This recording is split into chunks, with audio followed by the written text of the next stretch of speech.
Hi மக்களே, IPL 2026ல் பார்த்தீங்கன்னா, இன்னைக்கு சிஎஸ்கே விசஸ் மும்பை மேட்ச் நடந்து முடிஞ்சிருச்சு. நான் என்ன நினச்சேன்னா, மும்பை இந்தியன்ஸ் தான் ஜெயிப்பாங்க, அப்பர் ஹேண்ட் இருக்கும்னு நினச்சேன். பட் சிஎஸ்கே அதை எல்லாத்தையும் டோட்டலாக தவிடுபொடியாக்கி வின்னிங் போயிட்டாங்க. முக்கியமாக கடைசி மேட்ச் தோற்றதுலேருந்து இந்த மேட்ச் ஜெயித்த வரைக்கும் பார்த்தீங்கன்னா, சிஎஸ்கே நிறைய சேஞ்சஸ் பண்ணி கொண்டு வந்திருக்காங்கன்னு நினைக்கிறேன். அதில் முக்கியமாக பேட்டிங்கில் எடுத்துக்கிட்டால் ஃபஸ்ட்டு டாஸ் பார்த்தீங்கன்னா, ஹர்திக் பாண்டியா வின் பண்ணி வான்கடே வந்து நல்ல முளை விக்கெட் அவங்க பேட்டிங்கே எடுத்துகிட்டு போயிருந்துருக்கலாம். பட் டாஸ் வின் பண்ணி பவுலிங் சூஸ் பண்ணாங்க. ருத்ராஜ்டி அப்பவும் கேட்டாங்க, அவருமே பவுலிங் சூஸ் பண்ணுவேன்னு தான் சொன்னார். பட் என்னை பொறுத்தளவுக்கு சிஎஸ்கே பேட்டிங் ஆடுறது தான் பெட்டர். எந்த மேட்ச் போனாலுமே சேசிங் பண்ணுற போது மட்டும் தடுமாறிடுறாங்க. இன்றைக்கி மெயின் சேஞ்ச் பார்த்தீங்கன்னா, அவங்கள்ட்ட பிரசாந்த் வீர், கார்த்திக் சர்மா உள்ளே எடுத்துகிட்டு வந்தாங்க. பட் ஓகே, நம்ம பேட்டிங்கில் பார்க்கலாம். ஃபஸ்ட்டு பேட்டிங்கில் என்னை பொறுத்தளவுக்கு ருத்ராஜ் நல்லாவே ஸ்டார்ட் பண்ணார். பட் இடையில தடுமாறிட்டார், எகெயின் ஃப்ளாப் ஆகிட்டார். பட் சஞ்சு சாம்சன் கடைசி வரைக்கும் நின்று ஆடி அவரோட செகண்ட் 100 ஐபிஎல் 2026 வந்து பூர்த்தி செஞ்சுட்டார். சூப்பராகவே ஆடினார். ஸ்டார்டிங் கொஞ்சம் மெதுவாக எப்பவும் போல தான், பட் போக போக டேக் ஆன் பண்ணிக்கிட்டார். முக்கியமாக பும்ராவை டேக் ஆன் பண்ணதெல்லாம் சூப்பராக இருந்துச்சு. அடுத்து பார்த்தீங்கன்னா சர்ஃப்ராஸ் கான், அவருமே நல்லா தாங்க பண்ணார். ஸ்வீப் ஷாட் ஆடுறது தப்பு கிடையாது. அதே ஓவரில் இன்னொரு ஸ்வீப் ஷாட் கடைசியில் ஆட போய் அவுட் ஆகி வெளியே போனார்.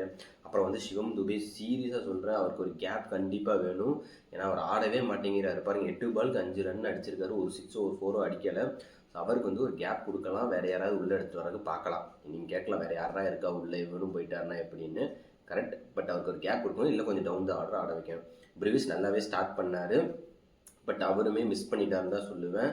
இன்னும் கொஞ்சம் டேக் ஆன் பண்ணி போயிருந்துருக்கலாம். கார்த்திக் சர்மா அவர் 19 பால் 18 நம்ம சொல்கிறோம். பட் சாண்ட்னரை வந்து 2 6 காட்டினார் பாருங்க. ரிதமை பிரேக் பண்ணார்ல, உண்மையிலே சூப்பராக பண்ணியிருந்தார் கார்த்திக் சர்மா. பட் ஸ்டில் அந்த அவரோட அமௌண்ட்டுக்கு ஒர்த்தானா இல்லை. அதுக்கடுத்து இந்த ஜேமி ஓட்டனு அதே மாதிரி தான், அகில் ஹுசைன் எல்லாருமே நல்லா பெர்ஃபார்ம் பண்ணி கிட்டத்தட்ட ஒரு 207க்கு 6ங்கிற மாதிரி டோட்டலாக எடுத்துகிட்டு வந்தாங்க. மும்பை பவுலிங் நான் ஓப்பனாக சொல்கிறேன், மும்பை பவுலிங் இன்றைக்கி நல்லா இருந்துச்சு மற்ற மேட்சஸை கம்பேர் பண்ணும்போது. ஏன்னா அவங்க வந்து சிஎஸ்கேவை 20 to 30 ரன்ஸ் வந்து ஷார்ட் பண்ணிட்டாங்க, குறைச்சிட்டாங்கன்னே சொல்லணும்.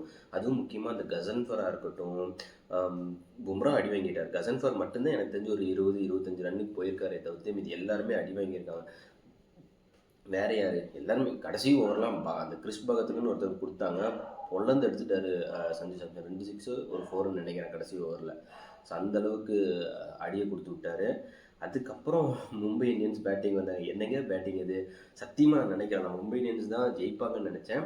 பட் வந்த கையோடவே குண்டன் நிகம் ஒரு 6 அடித்தார், முகேஷ் சௌதரி முடிச்சு விட்டார்.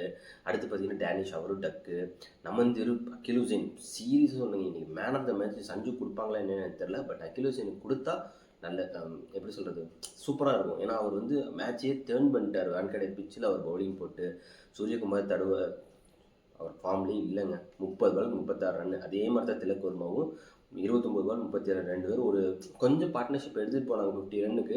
பட் அவங்களால அதை கோப்பப் பண்ண முடியல. ஹர்திக் பாண்டியா வந்த வேகத்தில் போனார். ரத்தர்ஃபோர்டு அதை விட ஹர்திக் பாண்டியா அவுட் ஆகுறாரு, இவரும் சேர்ந்து அவுட் ஆகி போயிட்டார். அப்புறம் வந்தவங்கெல்லாம் டாட் அப்படியே போயிருச்சு. இதில் முக்கியமாக சொல்லணும்னா 2 ஸ்பின் சோக்ஸ்ன்னு சொல்லுவேன். அகில் ஹுசைனும் நூர் அகமதும் லிட்ரலாக மும்பை இந்தியன்ஸோட பேட்டிங்கில் எப்போ கொலாப்ஸே பண்ணிட்டாங்க. எல்லாருமே விக்கெட்டுங்க. அவங்க 2 பேர் மட்டும் இல்லை, அவங்க 2 பேர் ட்ரெமெண்டஸாக பெர்ஃபார்ம் பண்ணாங்க. அதுக்கப்புறம் பார்த்தீங்கன்னா முகேஷ் சௌத்ரி இருக்கட்டும் 1 விக்கெட்டு, ஜாமி ஓர்டன் 1 விக்கெட்டு, குர்ஜப்னீத் 1 விக்கெட்டு, எல்லாருமே விக்கெட்டு. யாருமே விக்கெட்லெஸ்ஸாக போல, அவ்வளோ சூப்பராக போட்டாங்க. சிஎஸ்கே இந்த இடத்துல என்ன மாற்றம் பண்ணணும்னா, எனக்கு கேட்டால் மாற்றமே பண்ணக்கூடாது. அகில் ஹுசைனை நீங்கள் எல்லா மேட்ச்லேயுமே எடுத்துகிட்டு போங்க. முடிஞ்சால் அந்த கார்த்திக் சர்மாவுக்கு பதில் உர்வில் பட்டேலை ட்ரை பண்ணுங்கள். சீரியஸாக அவர் வந்து சூப்பரான டேலண்ட்டு. போன வருஷமும் பார்த்துருக்கோம். ஆயுஷ் மாத்திரை இல்லாததை அவர் பூர்த்தி செய்வார். தேவையில்லாமல் நீங்கள் பேட்டிங்கை வந்து சேஞ்ச் பண்ணுறேங்கிற பேர் உள்ள சர்ஃபாஸை மேலே போகிறதா அதெல்லாம் தேவையே இல்லை. ஆயுஷ் மாத்திரை இருந்த இடத்துக்கு உர்வில போட்டு இதே டீமை வந்து ஆடுறதுக்கு பார்க்கலாம். லைக் கார்த்திக் சர்மா ஆயுஷ் மாத்திரைக்கு ரிப்ளேஸ்மெண்ட்டாக கார்த்திக் சர்மா போட்டதுக்கு பதில் உர்வில் பட்டேலை போட்டு ஆடலாம். அதே சேம் டைம் மும்பை இந்தியன்ஸ் என்ன பண்ணணும்னு கேட்டிங்கன்னா, எனக்கு தெரிஞ்சு வில்ஜாக்ஸ் வந்தே ஆகணுங்க. வில்ஜாக்ஸ் வந்தால் தான் அவங்களால கொஞ்சமாவது முன்னேறி போக முடியும்னு நான் நினைக்கிறேன். வந்தாலுமே எனக்கு தெரியல எவ்வளோ பெரிய இம்பேக்ட் தரப்போகிறாருன்னு. பட் வந்தால் நல்லாயிருக்கும் அப்படின்னு நான் நினைக்கிறேன்.